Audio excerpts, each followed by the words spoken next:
Halo guys, assalamualaikum. Perkenalkan, saya Nosa Sabrina. Di sini saya akan menjelaskan apa sih Microsoft Excel itu. Bagi teman-teman yang belum mengetahui saya, izinkan saya memperkenalkan diri. Nama saya Nosa Sabrina. Saya dari kelas 441F 37 jurusan Ilmu Komunikasi dengan NIM 44210226. Jadi di sini saya akan memperkenalkan apa itu Microsoft Excel. Bye. Jadi di pertemuan pertama ini materinya adalah mengenal Microsoft Excel. Ringkasan topik yang akan saya bahas adalah poin utama yang akan saya cakup itu introduction, istilah-istilah dalam Microsoft Excel, formula dan fungsi dan macam-macam fungsinya. Yang pertama, apa itu Microsoft Excel?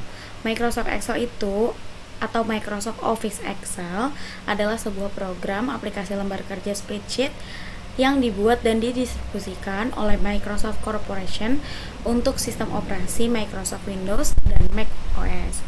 Aplikasi ini memiliki fitur kalkulasi dan pembuatan grafik yang dengan menggunakan strategi marketing Microsoft yang agresif, menjadikan Microsoft Excel sebagai salah satu program komputer yang populer digunakan dalam komputer mikro hingga saat ini.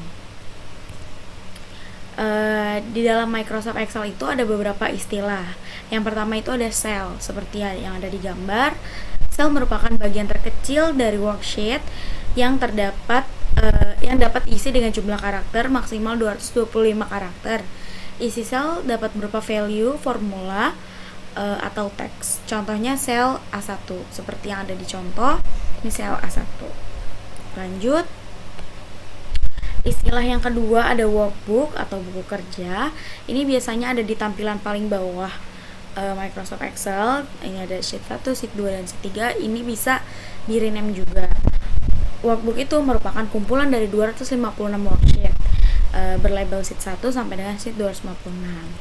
Selanjutnya ada range. Range merupakan sekelompok sel yang akan mendapat aksi sama sesuai perintah yang dijalankan atau pemberian alamat address yang dilakukan mulai dari sel sudut kiri sampai sel sudut kanan bawah. Contoh A1 sampai C5, range mulai dari A1 sampai sel C5 seperti yang dicontoh di sini. Itu. Lanjutnya, istilah-istilah dalam Microsoft Excel. Yang ketiga itu ada alamat relatif. Alamat relatif itu merupakan alamat yang jika dituliskan ke dalam bentuk rumus atau fungsi akan berubah jika dikopi ke sel lain. Contoh, sel B1 berisi formula A1 dikali 100. Kemudian dari sel B1 dikopi ke sel B1, maka sel B1 berubah menjadi A1100 dalam kurung copy sel ke bawah. Jadi itu bisa ditarik ke bawah gitu. Selanjutnya alamat semi absolut. Alamat semi absolut merupakan alamat yang ditulis dengan tanda dolar atau kita dolar Amerika itu di depan garis atau kolom sehingga nilai tidak akan berubah. Contoh, sel B1 berisi formula A $1 kali 5. Di sini yang diberi absolut adalah kolom A. Jadi yang dikasih absolut itu kolom A. B1 dikopi ke C1 dan D1 seterusnya. Formula pada C1 menjadi B $1 kali 5 dan D1 menjadi C $1 kali 5. Seperti itu.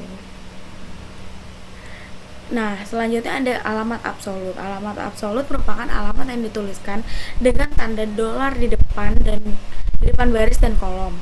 Tekan tombol F4 untuk menghasilkan alamat absolut pada formula bar. Contoh, sel B1 berisi formula dolar A $1 dikali 5. B1 dikopi ke C1 dan seterusnya. Formula pada C1 dan D1 akan tetap. Gitu. Jadi, walaupun formulanya dipindah-pindah ke sel yang mana, misalkan di sini mau rumusnya nggak akan berubah walaupun dia pindah-pindah. Seperti itu. Selanjutnya ada istilah-istilah dalam Microsoft Excel. Nah, yang selanjutnya itu ada name box. Name box ini menunjukkan pada sel atau range yang aktif saat itu. Anda dapat juga membuat nama range A1 sampai A5 melalui kotak nama yang sebelah kiri formula bar ini sebelah sini. Namanya name box ya, teman-teman. Selanjutnya ada kita ke bagian selanjutnya, itu formula dan fungsi. Apa sih formula? Formula adalah sebuah rumus yang digunakan untuk menghitung nilai dari sebuah sel. Dalam pembuatannya diawali dengan tanda sama dengan simbol atau sama dengan. Macam-macam fungsi. Yang pertama itu ada fungsi teks.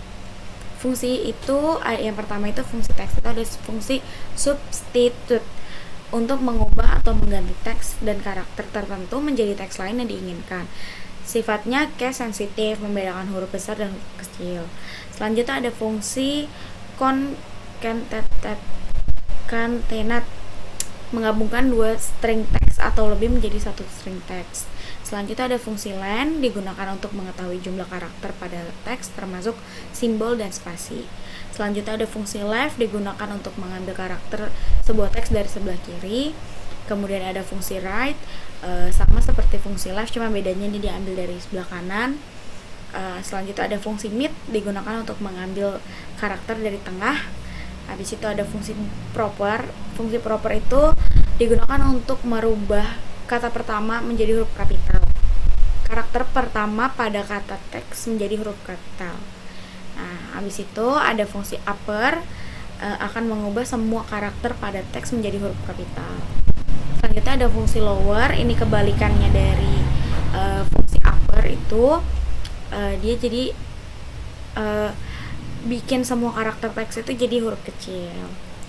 Selanjutnya ada fungsi matematika. Fungsi matematika ini diantaranya ada fungsi sum. Fungsi sum itu menjumlahkan nilai yang ada pada range tertentu. Selanjutnya ada fungsi SUMIF untuk melakukan penjumlahan data dengan satu kriteria tertentu. Selanjutnya ada fungsi SUMIF untuk melakukan penjumlahan data dengan banyak kriteria. Selanjutnya ada fungsi SUMPRODUCT untuk mengalihkan nilai-nilai yang ada dalam sebuah array, kemudian menjumlahkannya. Array yang digunakan minimal 2, maksimal 255. Selanjutnya ada fungsi average. Average itu untuk mencari rata-rata dari suatu range. Habis itu kita bisa mencari fungsi max. Fungsi max itu mencari nilai tertinggi dari suatu range. Lalu ada fungsi min, kebalikan dari fungsi max, yaitu dia mencari nilai terendah dari suatu range. Lalu ada fungsi round. Round itu untuk membuatkan suatu bilangan atau angka sampai digit tertentu. Nah, round sendiri itu ada 3. Ada round up, round down, dan M round. Kalau round up itu untuk membulatkan bilangan ke angka atas, round down itu membulatkan bilangan ke angka bawah, M round itu untuk membulatkan ke nilai terdekat berdasarkan angka tertentu atau kelipatan yang diinginkan. Habis itu ada scaling untuk menghasilkan suatu nilai dengan menaikkan ke atas menjauh dari 0 suatu bilangan ke nilai kelipatan terdekat dari spesifikasi angka kelipatan. Selanjutnya ada floor untuk menghasilkan suatu nilai dengan menurunkan ke bawah suatu bilangan mendekatkan ke arah 0 ke nilai kelipatan terdekat dari spesifikasi angka kelipatan. Selanjutnya ada scaling and floor. Ini tuh gabungan, jadi melakukan pembulatan berdasarkan angka tertentu pada kelipatannya. Nah, hope you enjoy teman-teman, semoga kalian mengerti. Untuk materi selanjutnya akan disampaikan oleh teman saya. Terima kasih.